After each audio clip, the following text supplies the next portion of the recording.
Listen to a lecture on the topic you just read about and take notes. Okay, class, we will talk about features of landmarks today. Whether they are natural or man-made, all landmarks have some things in common. First of all, distinctive landmarks are used to find directions. Imagine that you are lost in Hong Kong. What should you do? Just look for Victoria Peak. The famous peak rises high above the downtown area, so you can see your whereabouts in Hong Kong once you find it. Besides, landmarks are symbols of a culture. The Sydney Opera House in Australia is more than a structure, it is a national symbol. Australians take pride in that unique building, which has represented their land for years.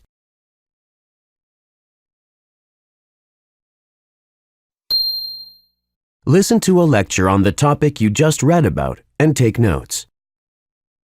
Today I will talk about English, one of the most popular languages in the world.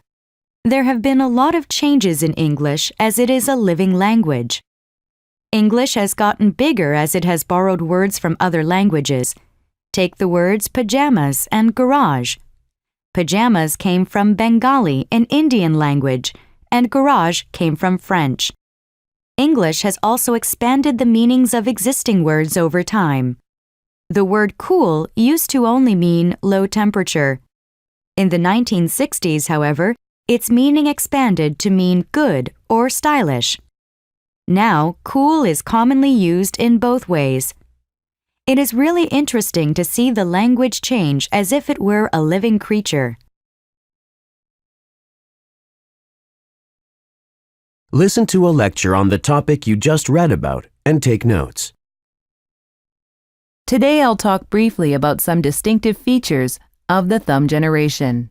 They are, of course, that new generation of people who are famous for using their thumbs to operate mobile technology. As children, these people developed quick and powerful thumbs from playing handheld computer games. Later, they continued using their thumbs on cell phone keypads. By pushing tiny buttons, they can do almost everything on their cell phones, send text messages, take photos, and even watch videos. Besides that, activities involving game devices are a key to thumb generation members' everyday social lives. For instance, these youngsters often spend hours a day playing multiplayer online games in which they challenge hundreds of other players at the same time. Gaming thus becomes a social event for them. Thumb generation culture is especially strong in Japan. Some TV stations have hosted thumb speed contests there. A recent winner typed 100 Japanese characters with only her thumb in just 1 minute.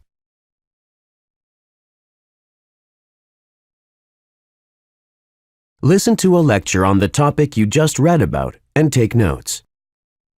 You've all read about Elwood Norris's amazing accidental discovery of sound beam technology.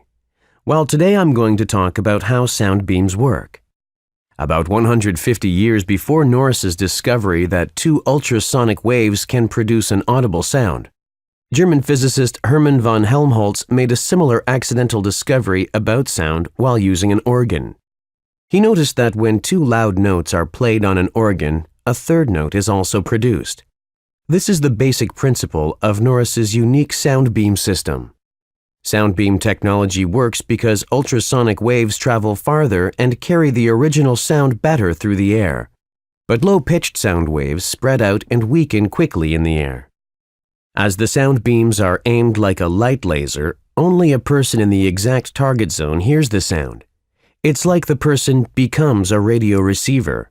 Using the technology, a grocery store might play an audio advertisement that allows only the shopper in front of certain goods to hear it.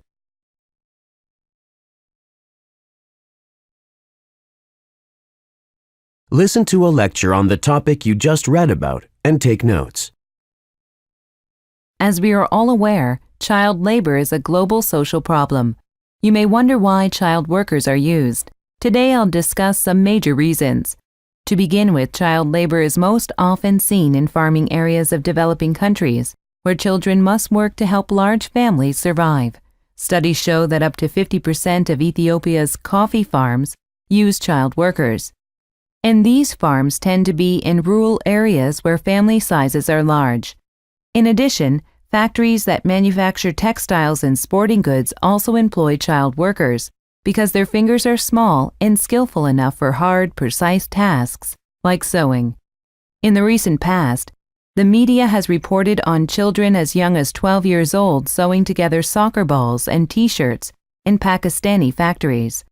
Finally, in many tourist areas, children often help bring customers to their families' restaurants or souvenir shops because they seem more approachable than adults.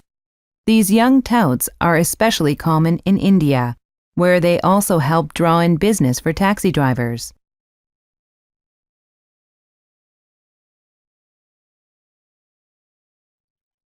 Now listen to part of a lecture on the topic you just read about. Do you ever find yourself struggling to fall asleep or waking up in the middle of the night without being able to fall back asleep? Well, if you do, now you know what you shouldn't do if you have read your materials. Now, let me give you some proper methods that you can follow to help you start a fresh morning after a good night's sleep. The first set of methods involves changing your sleeping patterns. Even if you feel sleepy in the daytime or in the evening, stay awake until a reasonable bedtime. This reasonable bedtime is usually between 10 and 11 o'clock, but it may be a bit earlier or later depending on each person.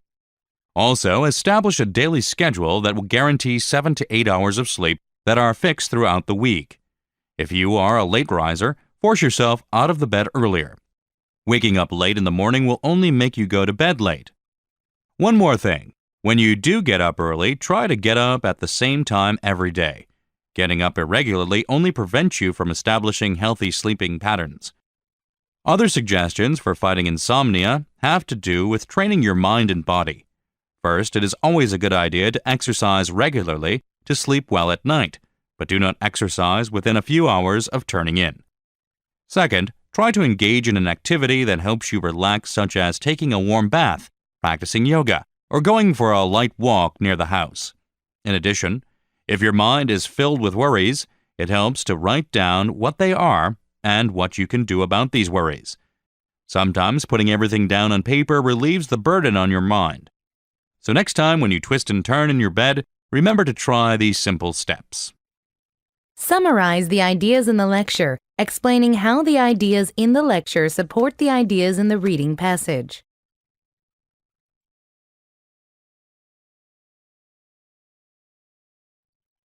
Now listen to part of a lecture on the topic you just read about. So everyone, now you know vegetarianism varies according to what kinds of foods are tolerated.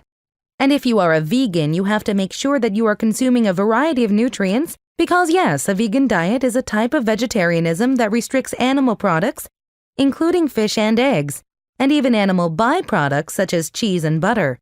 And we know there are many high-quality nutrients that can be consumed from these foods, which is why today I want to teach you some ways that vegans can intake some of the nutrients they may lack in their diet. Many people are well aware that meat is a great source of protein, and some people eat meat at least once a day, whether they like it or not, just for this reason. A common concern with adopting a vegan diet is the possible lack of high-quality protein.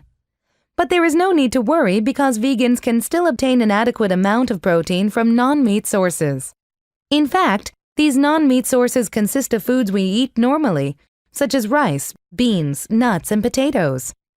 Therefore, as long as vegans eat a variety of foods, they will be supplied with enough protein. Another dietary problem that may arise for vegans is iron and calcium deficiency. This is a greater concern for women since they tend to have lower hemoglobin levels than men. But again, this should not be a problem if you know where to get your extra iron and calcium. It is a myth that meat is the only source of iron. Iron is actually contained in various foods, including breakfast cereals, leafy green vegetables, soybeans, and whole grain products. As for calcium, these days there are many products that are fortified with calcium, such as calcium-fortified orange juice and calcium-fortified soy milk. By sticking to a well-planned diet, vegans can enjoy delicious meals and a healthy life. Summarize the ideas in the lecture, explaining how the ideas in the lecture support the ideas in the reading passage.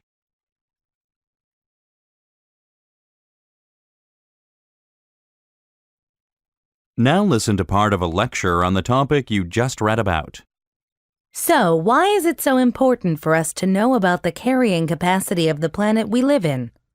Well, it is imperative that we understand how our activities limit or even reduce the carrying capacity of the Earth in order to prevent any devastating consequences. One of the factors that reduce carrying capacity is man's dependency on non-renewable energy sources, such as oil.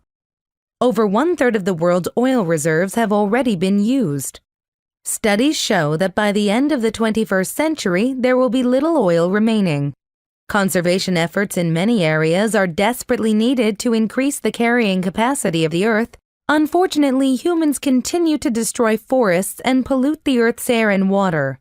These practices decrease the Earth's carrying capacity. In the Amazon rainforest of Brazil, deforestation is occurring at a rate of 5 million acres per year. This translates to approximately 7 football fields per minute. Reducing the quality of land and water directly affects our food supply and thus lowers the Earth's carrying capacity. Finding new ways to save energy and reduce dependency on non-renewable resources is one important step humans must take in order to increase carrying capacity. Summarize the ideas in the lecture, explaining how the ideas in the lecture support the ideas in the reading passage.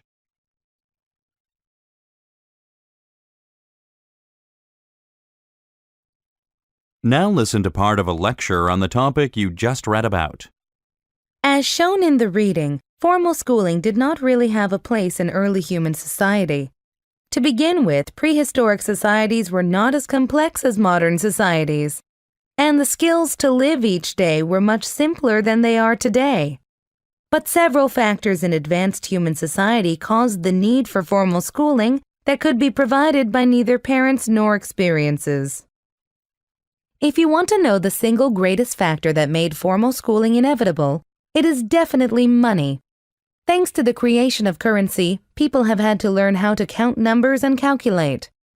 This knowledge to count and calculate has become essential for conducting even the most basic business transactions every day. Moreover, money has become the unit for wealth, and to accumulate wealth, people have come to need the skills that could earn them the amount of money they want. Obtaining such skills requires systematic and professional training from an early age that could not be learned from parents or experiences. As mentioned earlier, the role of schooling started to grow with the development of societies. Now, this is important because with the expansion of societies, people needed to depend on others who lived far away.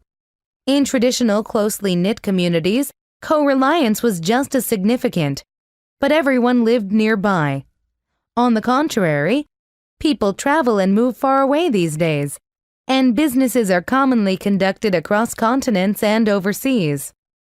So, children in modern society have to learn how to read and write for communication, especially over long distances. You see, early preparation to enter the society has become a must for children, and formal schooling has become an indispensable option. Summarize the ideas in the lecture, explaining how the ideas in the lecture support the ideas in the reading passage.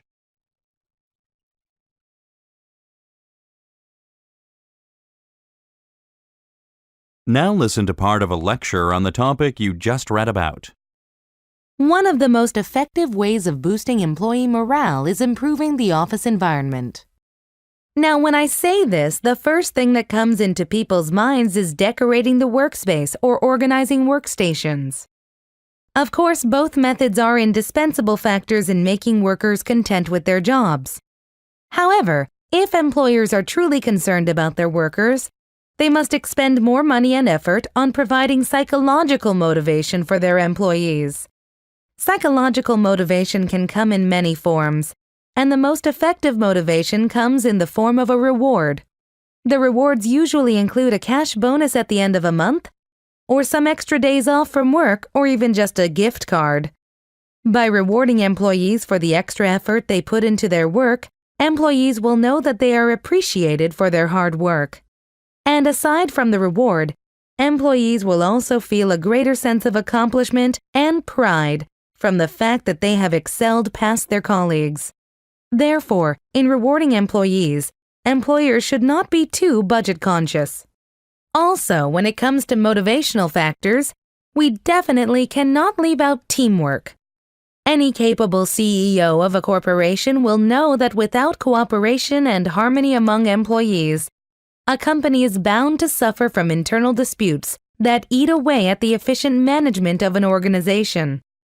On the other hand, promoting teamwork instills a sense of belonging in each member, and every employee will take pride in knowing that they are doing something for the team and the organization. So employees should be encouraged to socially interact, and employers can schedule social events such as office picnics and company bowling nights. In addition, there should be some sort of a mediating mechanism that detects and resolves conflicts among members of the company. After all, happy employees will make happy employers.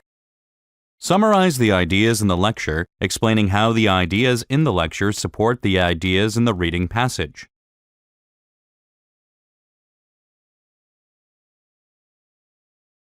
Now listen to part of a lecture on the topic you just read about. What do you think would be the most successful NASA mission of all time? Many of you would probably say the Apollo missions, which put the first human explorers on the moon. Most scientists, however, would disagree with you. From the standpoint of scientific discovery, the Mars rover mission, which put 2 unmanned robotic probes onto the Martian surface in 2004, is by far NASA's greatest success. These 2 robots have been operating and conducting experiments on the surface of the planet for over 3 years.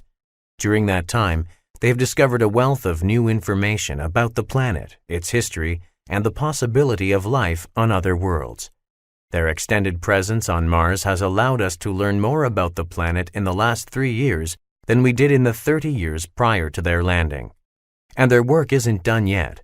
Both of the rovers are still operable and continue to carry out scientifically valuable experiments. Another reason for the rovers' success is that they are by far the most advanced robots that NASA has ever built.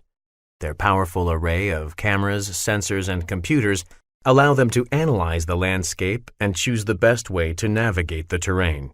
They are also able to make decisions regarding what areas would be the most valuable to explore.